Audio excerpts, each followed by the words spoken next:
Mano mayúscula, número 6, la jurisprudencia constitucional, utilidad y límites. Hay una nota de pie de página, vamos a ver qué dice. Publicado en Gaceta Constitucional y Procesal Constitucional, tomo 192, agosto del 2015. ¿Qué nos dice el autor y el maestro Domingo? En el Perú de los últimos años se ha visto reflejado, como en un espejo, lo que pasa en otros lares y que fue vislumbrado en las décadas finales del siglo XX por el constitucionalista francés Louis Favorau, en un fenómeno que denominó constitucionalización del derecho. Y esto ha merecido largos ensayos de parte de otros juristas franceses, italianos, españoles y latinoamericanos, sobre todo brasileños, con lo que se quiere decir varias cosas. En primer lugar, que la ley ha perdido el carácter predominante que antes tenía, cuando era un referente único y decisivo. Y en segundo lugar, que dentro de grandes lineamientos, la legislación procesal, penal, civil, tributaria, mercantil, etc., debe observar los principios y normas que trae la dogmática constitucional. Es evidente que siempre hay que partir de las normas, pero esto solo como una primera aproximación, pues es preciso ir a los principios que las inspiran y a los valores o fines que se persiguen. En fin, hablamos de normas al referirnos al derecho positivo y principios a determinadas ideas fuerza o valores que se encuentran en la raíz de la tradición constitucional europea y de la que en cierto sentido somos herederos. Por cierto, al decir constitucionalización estamos hablando en términos muy generales, ya que cada normativa tiene un amplio campo de acción. Así, en el campo penal, por ejemplo, las penas oscilan entre mínimos y máximos. En materia tributaria, las tasas igualmente varían. Y este juego de extremos obedece a determinadas políticas tributarias o penales, y nada más. Y lo mismo sucede en determinadas figuras que crean ilícitos o infracciones. Existen situaciones en las cuales puede existir el abuso o un exceso, pero en sustancia la legislación en los aspectos centrales se puede mover con bastante libertad, teniendo en cuenta que los parámetros constitucionales, siendo importantes, son relativamente escasos y muchas veces elásticos, como para permitir que el legislador y por cierto el juez tengan un apreciable marco de posibilidades.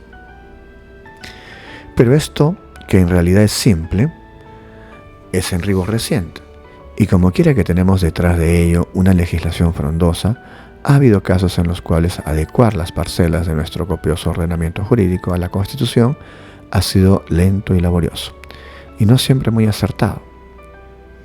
Lo que ha hecho que haya cobrado gran vigor la jurisprudencia constitucional, sea la que emite el Poder Judicial, pero sobre todo la del Tribunal Constitucional, esta última, sin lugar a dudas, de gran trascendencia, pero que afecta solo aspectos puntuales del ordenamiento, si bien algunos muy importantes. De esta manera se ha reforzado en el Perú el análisis y el estudio de la jurisprudencia que venía desde antes, pero en forma más acentuada. Se suceden así las publicaciones dedicadas al análisis de la jurisprudencia que crecen de continuo y a una velocidad de vértigo. En los países de la Europa continental esto se aprecia muy claramente, pues la Constitución se ha convertido en un cuerpo vivo, en donde el derecho se manifiesta en forma transparente. Esto se ve incluso en las revistas de doctrina, en donde se dedica un buen espacio a comentar fallos o sentencias trascendentes, y en donde tenemos incluso libros y folletos dedicados a los pronunciamientos en materia constitucional. Ahora bien, ¿para qué sirve esta jurisprudencia que se da en el ámbito, sobre todo de los tribunales constitucionales y también en países con cortes supremas que hacen las veces de tales, como México, Brasil y Argentina?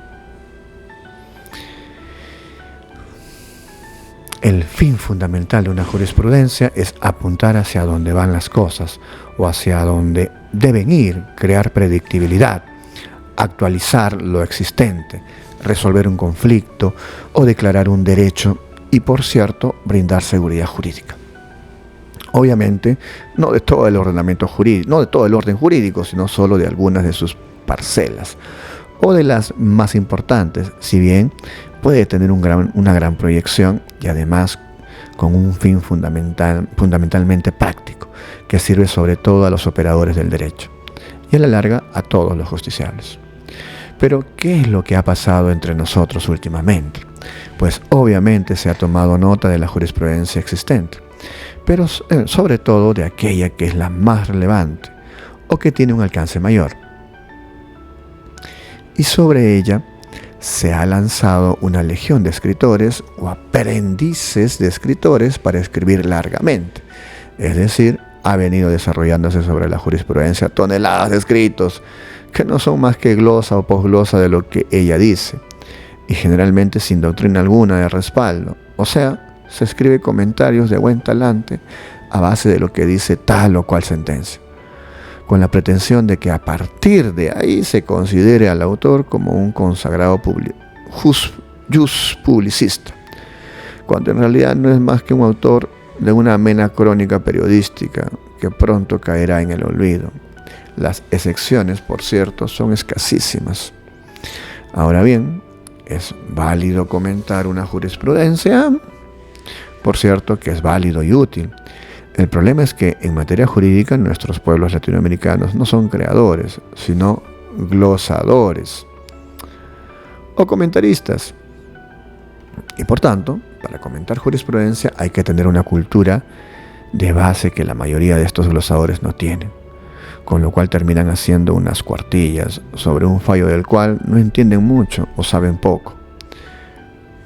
En Europa, cuando esto se hace, el enfoque es distinto, pues los que proceden así están premunidos de ciertas categorías conceptuales que les permiten ver las cosas, ya que nuestras ideas, como decía Alain, son nuestros anteojos. Por tanto, ese esfuerzo gigantesco de hacer comentarios de jurisprudencia animados por un buen talante, una buena salud y un contagioso sentido del humor, apoyado por la lectura de algún periódico del día, a la larga no sirve para nada y quedará solo como algo de carácter informativo que durará pocos días, o sea, como datos que sirven para el mundo de la práctica y nada más. Y si no se quiere caer en esto, pues hay que leer más antes de escribir alegremente, como se ha vuelto hoy costumbre entre nosotros, agravado por las redes sociales y por lo que en forma desenfadada se inserta en ellas. Y mientras esto no mejore, creo que solo cabe un camino intermedio: limitarse a hacer notas sencillas de mera información sobre casos recientes y sin mayores pretensiones. Un tema conexo con esto es el aparente carácter pedagógico de esta jurisprudencia. Y lo sentí o me di cuenta de ello a raíz de cierta experiencia académica. Y es la siguiente: hace algunos años un apreciado colega mío entregaba a sus alumnos como material de lectura obligada una larga sentencia de habeas corpus emitida por el Tribunal Constitucional, en donde se hacía un desarrollo doctrinario de esta institución, así como de sus clases y alcances. Me dio curiosidad en verla y pude comprobar que lo que había hecho esta sentencia era glosar burdamente un largo texto de Sagés, sin citarlo siquiera, lo cual me desconcertó. Es decir, el alumno se iba a enfrentar a un adoctrinamiento sobre el habeas corpus, tomando como referencia una glosa jurisprudencial de segunda mano. Lo recomendable en este caso era entregar el texto de Sagés, para que aprendiese directamente lo que era el habeas corpus, de una buena fuente, y luego testarla o confrontarla con un caso, de manera tal que se tenía por un lado a la doctrina y por otro a un caso concreto, resuelto al más alto nivel, y de esa manera se podía entender mejor lo que se tenía al frente. Pero esto es lo que lamentablemente no se hace, y que al parecer tiene mucho predicamento. Siempre pensé que este sistema de aprender únicamente de la jurisprudencia constitucional era un error, y esto se ve desde hace algunos años, con sentencias kilométricas que se dedicaban a resumir doctrinas a través de fichas, que venían de tercera mano. El 80% de las sentencias son del trajín diario y muy pocas son realmente aleccionadoras y dignas de estudio.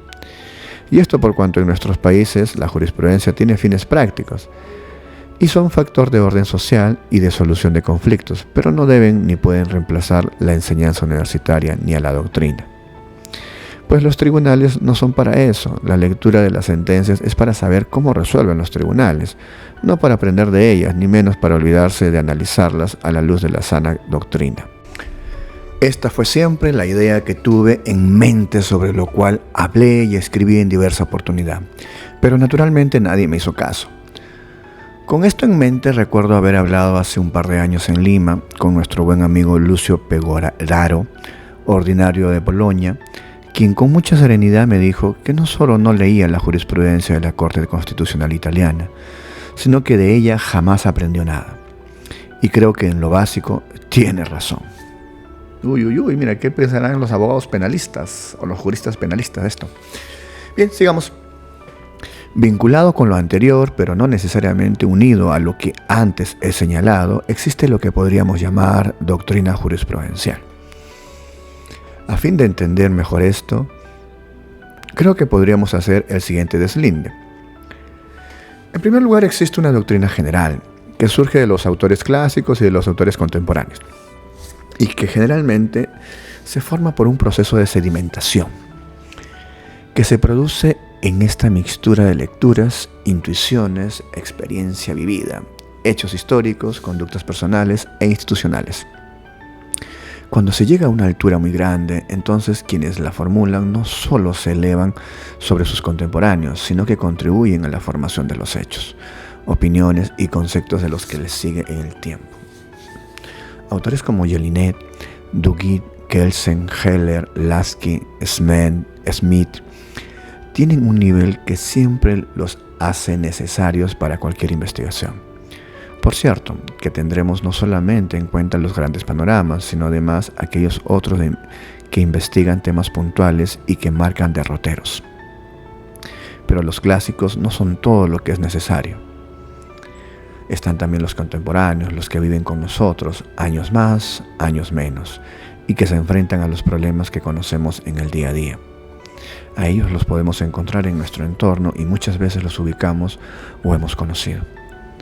Sin ánimo de agotar la lista y limitándonos a nuestro mundo latinoamericano, diremos que autores como Carlos Sánchez Viamonte y Germán J. Vidar Campos son esos clásicos contemporáneos, por así decirlo, que nos obligan a pensar.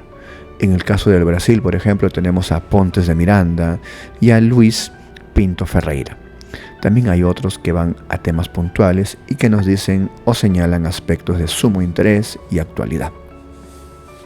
Me detengo solo en quienes han fallecido, pues incursionar con nombres de distinguidos colegas que aún viven es siempre complicado. Al lado de la doctrina general existe la que por comodidad hemos indicado como doctrina jurisprudencial, que es la que nace del trajín de los tribunales, sean los ordinarios, los especializados o los extraordinarios. En puridad, la llamada justicia ordinaria o poder judicial y órganos especializados, como son los tribunales constitucionales. Ellos tienen una serie de pronunciamientos y aplicaciones que constituyen el derecho vivo, o sea, el que se aplica y tiene vigencia en un determinado contexto humano, y que deben saber los justiciables y, por cierto, los operadores del derecho, en especial los abogados. Un problema aparte es cómo se forma esa doctrina jurisprudencial, que lo puede ser de muchas maneras. Lo más frecuente en nuestra cultura romanista es que lo sea por el método de la subsunción, es decir, encajar los hechos dentro de determinadas normas. Pero la ponderación, la analogía y otros criterios similares pueden también ser muy útiles y se han vuelto de uso frecuente en los últimos tiempos. Pero como en todo, los frutos de la actividad tribunalicia pueden ser muy variados y además acertados o desacertados o tremendamente erróneos. Y esto se ve con frecuencia en todos los ámbitos. Ahora bien, ¿cuál es la relación entre la doctrina jurisprudencial y la doctrina general? Pues puede ser muy variada, sea de seguimiento, de aceptación, de replanteos, etc. No entramos ahora aquí en este tema y más bien vayamos a lo nuestro. He dicho anteriormente que existe una tendencia a la glosa y posglosa de la jurisprudencia constitucional en el Perú, muchas veces en forma servil, y que por lo general se hace simplemente de oídas y con mucho entusiasmo, pero con poca información. Y esto se agrava cuando, sobre la base de esta doctrina jurisprudencial, se pretende levantar un edificio doctrinal, algo así como una teoría constitucional o procesal constitucional, sin más elementos de juicio que la propia doctrina jurisprudencial. Y en forma acrítica. Ahora bien, nuestra doctrina jurisprudencial ha tenido muchos aciertos, pero ha incurrido, como se sabe, en notables dislates y en más de un estropicio. Con lo cual, levantar una doctrina constitucional o procesal constitucional tan solo orientados por la jurisprudencia es un riesgo evidente y hasta peligroso. A veces la jurisprudencia constitucional actúa como palos de ciego, acertando unas veces, pero golpeando en exceso a la cosa o persona equivocada. Es decir, si partimos en nuestro sistema de hacer grandes digresiones sin más referencia que la doctrina jurisprudencial, vamos sin lugar a dudas al más completo fracaso.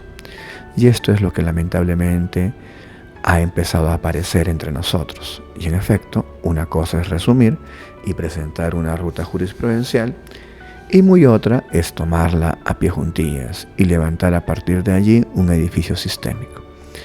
Lo cual demuestra además que el hábito de la lectura y del estudio no es precisamente el lado fuerte de estos escribidores. Contra eso precisamente hay que estar advertidos y ser consciente de ello. Problema aparte es la experiencia de los países que pertenecen al mundo del common law, sobre todo de los Estados Unidos de América.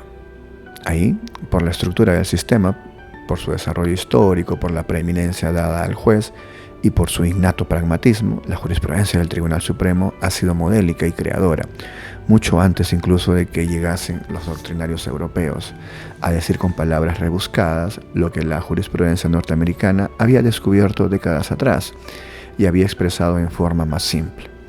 Pero aún así, esta jurisprudencia es objeto de reconstrucciones teóricas, de replanteos, de análisis doctrinarios y en veces de desarrollo legislativo. Esto, que es valioso, ha sido descubierto en Europa hace pocos años, pues vivió mirándose el ombligo durante siglos, y que puede servirnos de aliciente a quienes damos recién nuestros primeros pasos para distinguir el grano de la paja. Lima, diciembre del 2013, diciembre de 2014.